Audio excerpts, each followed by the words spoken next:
Қайырлы күн достар, менің каналыма қош келдіңіздер. Бүгін мен штрудель пирогын жасайтын боламын. Маған қажет 3 алма.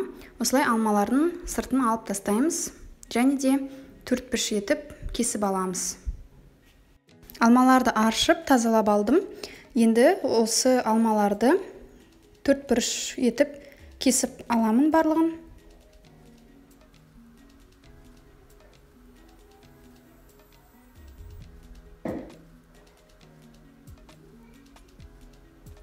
Және де мен алмалардан салма жасайтын боламын.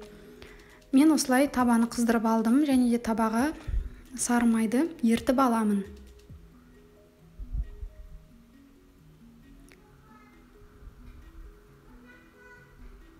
Және де майдың үстіне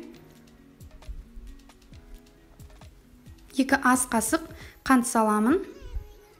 Жақсылап ерігенше араластырып тұрамын осылай маймен. Қантты ең бірінші араластырып аламыз. Және де жаңағы турап алған алманы қосып кішкене бір 15 минуттай пісіріп аламыз. Және де ванилин қосамын.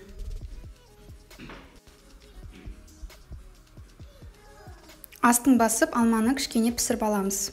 Мінекей менің алмам дайын болды. Енді мен оған мейіз қосатын боламын. Мейізді алдын ала жуып тазалап алдым, кептіріп алдым. Енді мейізбен алмадан осындай салма шықты. Енді біздер қамырды дайындаймыз. Маған қатпарлы қамыр қажет болады. Қатпарлы қамырды қалай жасау керек екенін мен видеоның астына ссылка тастап кетемін. Сол ссылка бойынша осы қатпарлы қамырды жасап үйренсеңіздер болады. Осы қамырымызды өте қатты жұқа қылмай, міне осылай видеодағыдай етіп жайып аламыз. Ертілген сары майды кесішкімен жағып шығамыз қамырдың бетіне.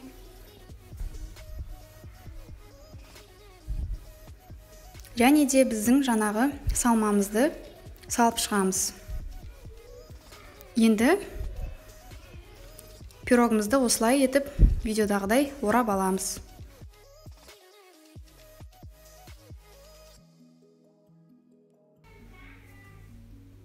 Мінекей осындай пирог бізде шықты. Противеньға пергамент қағазын төсеп алдым. Пирогымды салдым. Енді жұмыртқаның сарысын кесішкімен пирогымыздың бетіне жағып шығамыз. Өздеріңіздің ұнағандарыңызға қарай әсемдеуіңізге болады. Мен осылай етіп жолақтар етіп кесіп шығамын, жолақ етіп пышақпен. Сол кезде әдемі болып піседі.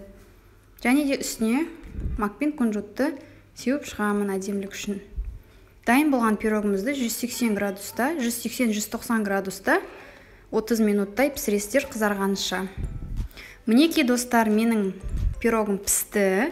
Штрудель пирогы өте керемет болып шығады. Небары 35-40 минут уақытыңызды алады. Егерде қатпарлы қамырды сатып алып жасасаңыздар да өте керемет болып шығады. Міндетті түрде осы рецептпен дайындап көріңіздер. Каналыма тіркеліңіздер, лүпіл басуды ұмытпаңыздар. Алдағы уақытта көптеген рецепттер шығады. Қош сау болыңыздар, сіздермен бірге Гаухар.